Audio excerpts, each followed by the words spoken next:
This episode is brought to you by Indeed. Stop waiting around for the perfect candidate. Instead, use Indeed sponsored jobs to find the right people with the right skills fast. It's a simple way to make sure your listing is the first candidates see. According to Indeed data, sponsored jobs have 4 times more applicants than non-sponsored jobs. So go build your dream team today with Indeed. Get a $75 sponsored job credit at Indeed.com/podcast. Terms and conditions apply. Tito's Handmade Vodka is America's favorite vodka for a reason. From the first legal distillery in Texas, Tito's is 6 times distilled till it's just right. And naturally gluten-free, making it a high-quality spirit that mixes with just about anything. From the smoothest martinis to the best Bloody Marys. Tito's is known for giving back, teaming up with nonprofits to serve its communities and do good for dogs. Make your next cocktail with Tito's. Distilled and bottled by 5th Generation Inc., Austin, Texas. 40% alcohol by volume. Savor responsibly. Welcome to People Tech, the podcast of WorkforceAI.news. I'm Mark Pfeffer.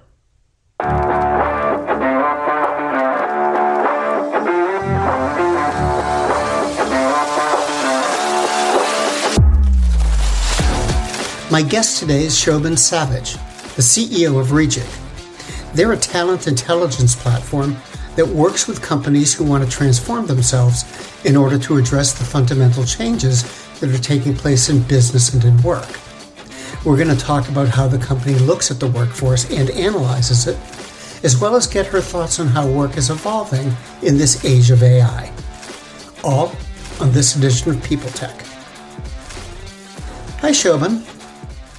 You recently put together a workplace reinvention blueprint. And I wondered if you could tell me about that. What is it and what's the point?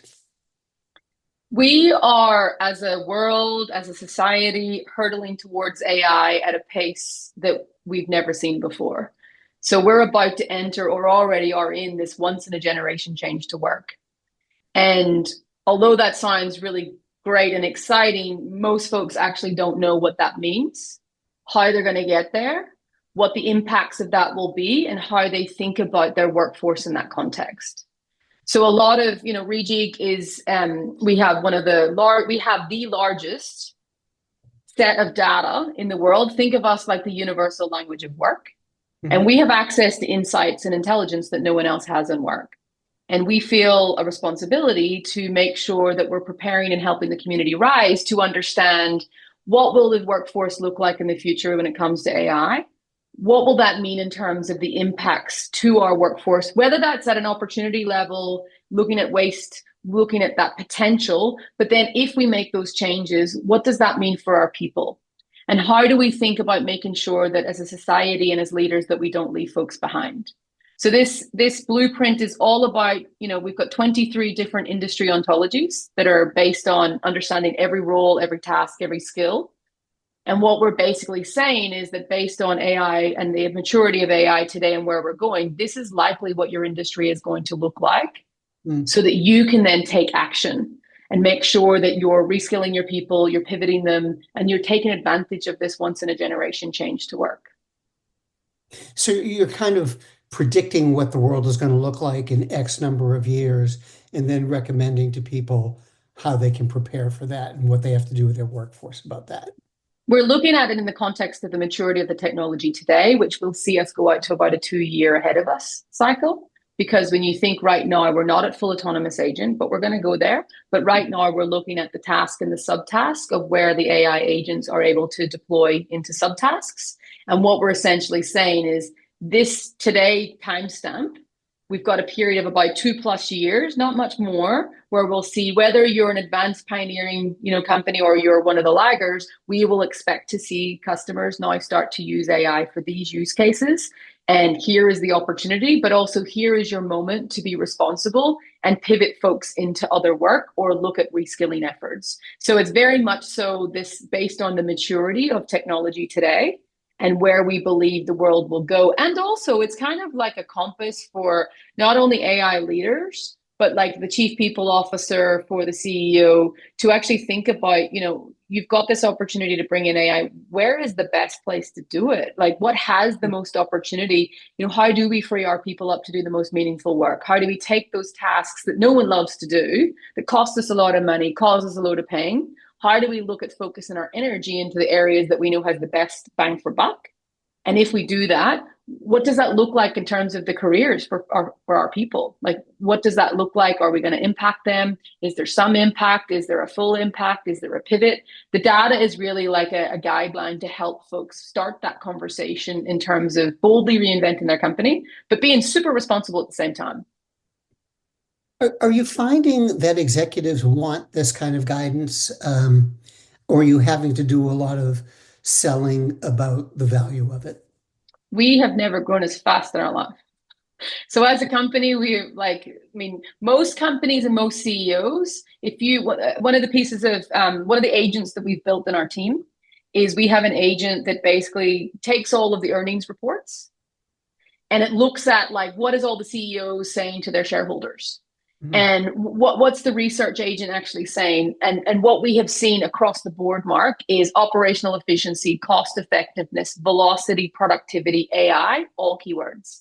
Not in a little bit, I mean over and over and over again, every single industry. So the top companies of the world are all on this path.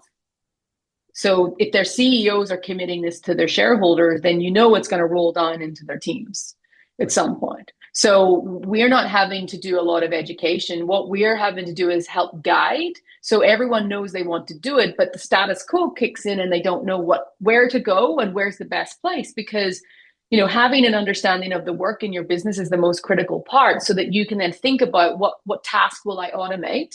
Where is the most effective? Automating a task that you do for 5 minutes once a week, waste of time, waste of money. Automating something that is 60% of your day-to-day job in terms of replying to tickets in a support desk, very well worth it. Not only does the customer get better response rates, the quality goes up, but also you see that, I can either top that person up to do more of that same work, or you can think about re-engineering that job to start taking on other work that would typically never have went there before. So customers are there. Now, if I'm being really transparent, the CEO is there. Where we're seeing a blocker is within the chief people officer team and in the HR team. I think some folks think that this is 2-3 years away, but actually it's happening. And what we need to make sure is that as a collective community, we're helping those folks understand, because they're not naturally technical, but either am I. I'm a workforce strategist. My career previous to this was in HR. So how do we translate something that's super technical into a way that it makes sense for folks in the people team, so that when AI is being brought into their organizations, that they're thinking about it in the context of AI being a worker. You'll have this new workforce DNA that'll be your employees, you'll have your flex workers, and then you're going to have your digital workers. And what does that new structure look like? And then what does it look like in terms of, designing and work design? Because that's like org design and work design becomes a very different world when you're starting to take the little Jenga pieces and break them down in terms of tasks and rebuilding roles. And then what does it mean for reskilling? Most folks in the learning teams have always kind of guessed around what they think the future jobs will look like in critical pathways, with not a real amount of data. Now they're needing data to actually go, what roles won't exist in our company anymore? Where do we need to pivot? What will be the future critical roles based on where we're deploying AI today and where we're going to be? So this is where I do spend a lot of time educating. It's more in the HR world, whereas at the business level, the CFO, the COO, the COO, they're doing this. They're already deploying.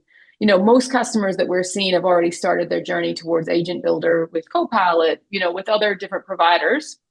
And it's just a matter of them knowing where to focus their attention. Where, you've got so many tasks in a massive business that can be automated. How do you think about where is the best place for business value to go first? So that's really where we start them on their journey, is let's help you redesign your workforce, help you think about it in a different way. And then we'll make you AI recommendations of like what AI you can actually use to do those tasks. And then we're looking at, okay, if you then make these changes when it comes to the AI recommendation, what is the actual change in that role? And it doesn't just happen once. Like if you imagine you're going to constantly keep taking tasks out of these jobs, there's a re-engineering of work, which is going to be the biggest thing we've ever seen in the HR space. Because to keep up with that, we've never done that before. So I think a lot of folks are starting to try and get their heads around, hold on, we're not just redesigning this thing once. It's like they're always going to keep taking more tasks out of these roles. How do we keep our job architecture up to date? How do we think about knowing how to recruit? The whole thing is going to completely break down in the way that we used to do it and in this new world. If you're looking to explore fresh perspectives, dive into compensation tech, or just enjoy a lively conversation and debates about the evolving world of total rewards, you're in the right place. Welcome to Totally Rewarding Chats, where we discuss the future of compensation, benefits, talent, and all things HR tech. I'm Sean Luchins, VP of Product Strategy at Salary.com, bring years of product and development perspective. Joining me is the bow tie wearing, comp tech loving, experienced guru, Paul Ryman, founder and managing partner of Novo Insights. Together, we'll be jamming with guests and sharing candid, unfiltered conversations about total reward strategy, compensation technology, talent trends, and anything else we find interesting in the world of HR. Life is too short not to work on solving cool problems with interesting people, and recruiting allows us to do both. I'm Brando, host of the Rebel TA podcast, a show where we share stories with people and talent leaders who are on a mission to empower the candidate-employer relationship in the future of work.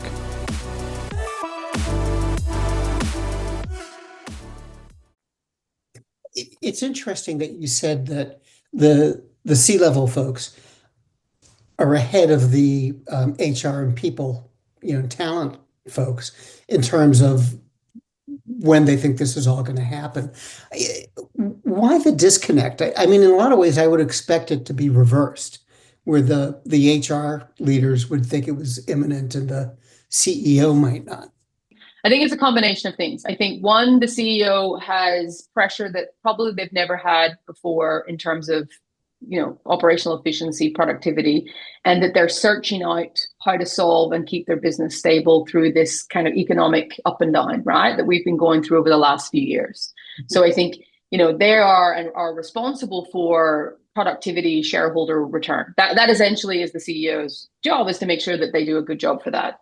So I think CEOs are actively trying to solve for that, and AI and the time that it's coming through couldn't have come through at a much better time when you think about where we were when it launched. We were post-COVID, we were all feeling, you would have seen the biggest news cycles that were coming out about the lowest productivity in history and a lot of those kind of scary headlines to shareholders. So I think a lot of CEOs have a lot of pressure on them to do more with less, to remove workforce bloat, to win, to be more competitive. They're also super paranoid about a lot of companies like us, smaller, more faster companies, AI powered first. Like, we're a terrifying thing to a big company if we're competing, because you can just move faster, right? So I think that's one part. On the HR side, I want to be positive and say that, it's great. It's not. It's not the maturity level. And I don't know if it's because there's not enough education to that kind of cohort of and that community of folks. I don't know if it's HR people are so busy that they don't get time to reskill themselves because they're caring for everybody else. Or I don't know if it's this is another hype cycle, let's just wait that one out. I don't know. But what I am seeing is the HR teams getting moved out of the way, and the businesses are going off and doing it without them. And the concern I have with that, Mark, is if you're going out and reinventing your company and looking at AI and not thinking about the people impact, you're going to be on the wrong side of history on this one. You need to be bold and responsible and make sure that you're absolutely, reinventing your company and bringing in AI. But if you're going to let a whole, impact a lot of people, and we're talking big companies, big responsibilities, maybe the only job in town in rural communities of America, you have a social responsibility and an individual responsibility to people to make sure that you don't leave them behind. So what I'm trying to do is push the HR community to kind of get with this pretty fast so that they are able to come to the table on this and offer a real bold and responsible way of thinking so that they're partnering up with the business on it. All of our customers, we have either it's come from the business and we've looked in the HR, or we've seen these awesome HR folks who can see it coming. And then they're saying, what do we do with this? And then they're bringing the data to the AI teams to say, hey, we've got all the work. We own all the jobs in the company. We've got this new way of thinking about our job architecture. We can tell you where the AI has. like, let's work together on this. So that's where we're seeing the best partnership happen, but we're not there. We have a lot of work to do. As an industry, you as a thought leader, all of us have this responsibility now to help this community rise and learn, like, this is happening today. It's not coming in the next 2 years. Now, you mentioned digital workers, and I wondered if you could talk more about them. What are they and what's the point of them? Yeah. So a digital worker, in the context of what I'm going to describe, is pretty simple. I'm not going to get into technical jargon, but what I'm going to describe is you'll have a digital worker that can do specific subtasks in a process or in a role. So like that researcher I just explained, takes a little bit of something that I would have paid someone to do that would have taken them a long time to go and download all the reports, pull them all together, export the information, then analyze it, and then give me digestible action-taking insights. That would take a full-time person for me, typically, to do that kind of thing, and then to keep it up to date every time the reports launch. So that is like really a task-based agent that's operating based on like clear actions. And then you have where we're going to go soon, which is this autonomous agent. And this is where the agent will pick up an email that you have sent to a travel agent. It will take your ask and your request. It'll go off and research. It'll go find, I know everything about you, Mark. I know all of your previous history of all the holidays that you've booked with your family before. I know that you like these types of things. I'm going to make some kind of recommendations. It comes back. It says to you, hey, Mark, based on who you are, here's some recommendations. You then say, I pick option 2. It goes off and books the flight. It comes back and gets you your ticket. So it's the end-to-end process it takes, that autonomous. And then you've got the third level of worker, which is your digital factories. So think about big organizations that operate with huge machinery lines. They operate, we're going to see robotics a lot more now there, where we're not just talking about generative AI, and everyone's very focused on Gen AI right now. And what we're starting to see, especially in the US, is this thought and thinking that it's not just Gen AI, it's starting to look at robotics, like actual factory workers becoming robotic task-based in their process and ways of working. So they are typically the ones that I am seeing. There's lots of other ways of describing RPAs and everything else, but they are the 3 kind of levels of what we see that are technically replacing the work that humans have been doing in today's world. And I think whether or not people agree, disagree on that as we shouldn't be doing it, we should be doing it, that's irrelevant. It's happening. And it's happening because not only is it happening in a transformation team going out and building these, but actually the way that these Copilot studios, it democratizes access for you, the employee, to build your own agent. The Salesforces of the world, the Microsoft of the world, they're all building agents that any employee can actually build their own agent too, to help them with their day job. So it's not just one team in IT now is deploying these. This is happening across the business where people can also build theirs too. Now, you concentrate on, I think, 23 industries, or at least that's what you folks talk about. And they range from aged care, elderly care, to technology, to government. And I'm wondering, what do all of these have in common that, your solution can apply?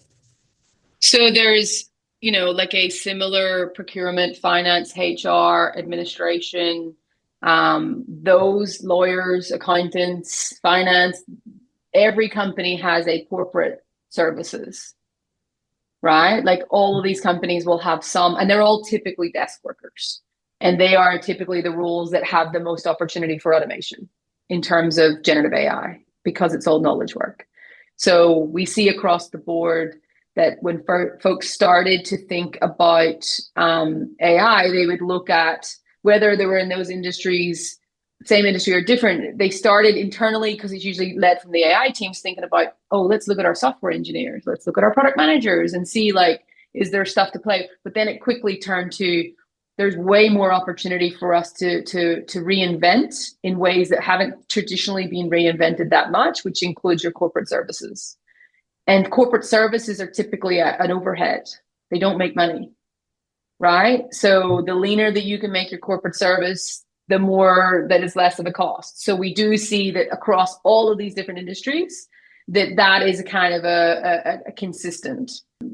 The other consistent thing that we're seeing is that there is this opportunity for, no matter what industry, for the story to be quite changed, that it's not about the fear of losing your job. It's actually the moment where we're teaching a lot of customers that this is a moment for you to amplify your employees, like to let them know that AI can actually free them up to do more meaningful work that can, actually reduce job risk. So there's this theme that we're seeing pop up across customers where, like, if people don't adopt the AI, then none of this will work very well, really, because you need people to actually do the things we want them to do for now, right? While it's in this infancy, but there's this theme that's popping up in every industry where it's like, how do I bring this to our people? And so it's not a technical shift in terms of the tasks that are being reduced, but it's the same cultural opportunity, really down to how they communicate and change manage AI within their organization and how they do their corporate comms. Like, they're all starting to think about, like, how do we think about that in the context of bringing our employee on the journey? So we typically see those. I mean, we built 23 industries because a nurse is very different from a accountant, versus an accountant in certain areas, like in a consulting firm, would require a little bit different tasks and expertise versus an accounting person in a corporate function. So, you've got different levels of roles within each industry. So, we do need this different industry and this one language of work so that we can give good intelligence. But there is a probably 30% kind of across the board that's quite similar, that can be used. I mean, HR is a perfect example, right? Like, we're not all that different, whether I work in FMCG or whether I'm in technology. A HR BP is quite similar in all of them. It's an interesting area to focus in, and it's an interesting solution. How did you start to pursue this? I mean, why did you drop into this area or get into this area? So my expertise in my first career was very much so in workforce optimization. So I was responsible for allocating resources around a large global engineering firm. And so I care about work getting to the right worker at the right time. And we started our journey very much so focused on the skills component, because at that time, people had skills and jobs had skills. But what we find was, and jobs do not have skills, they have tasks that require skills. So in order for us to make work recommendations to your workforce, for us to think about career pathways, for us to have this data, we needed to understand a deeper level of the work that's actually being done. So large language models, the ChatGPT era moment that kicked off, we were really focused on, I need to understand the work of an organization so I can match it, whether it's in succession planning, projects, gigs, career pathing. In order for you to do a really good recommendation for the company, you need to understand what the actual work is that they're going to be doing and who the worker is. So we started there. And then as, this whole kind of AI moment happened, I'm very savvy and technical in the sense of I'm up for trying stuff. And I can try whatever I want in my own company without getting told off compared to a corporate. So we very much so wanted to test to see if this thing was real. Has this got the potential to truly do the thing that it says? And it does, because we're now saving over $1.7 million a month in my team alone by the use of AI and changing things. And that isn't even sophisticated yet in terms of where we will get to. We will build a $1 billion company with 100 people because we will be AI first. And I think this is where a lot of folks seen what I was doing, and then the corporate kind of caught up. The corporate started to catch up, and then we started getting a lot of calls and me getting brought to a lot of sessions to talk to folks to really go through, here is how to think about it, and you need the data.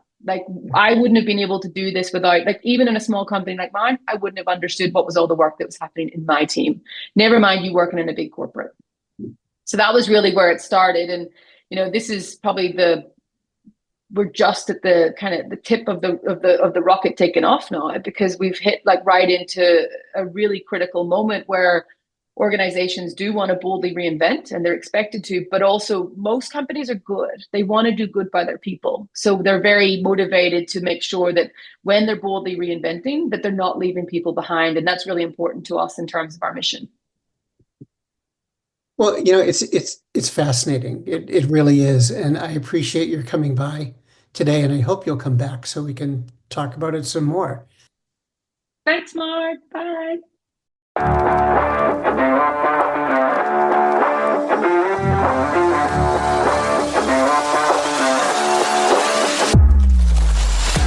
My guest today has been Siobhan Savage, the CEO of Reejig, and this has been People Tech, the podcast of WorkforceAI.news. We're a part of the Work Defined Podcast Network. Find them at www.wrkdefined.com. And to keep up with AI technology in HR, subscribe to Workforce AI today. We're the most trusted source of news in the HR tech industry. Find us at www.workforceai.news. I'm Mark Pfeffer.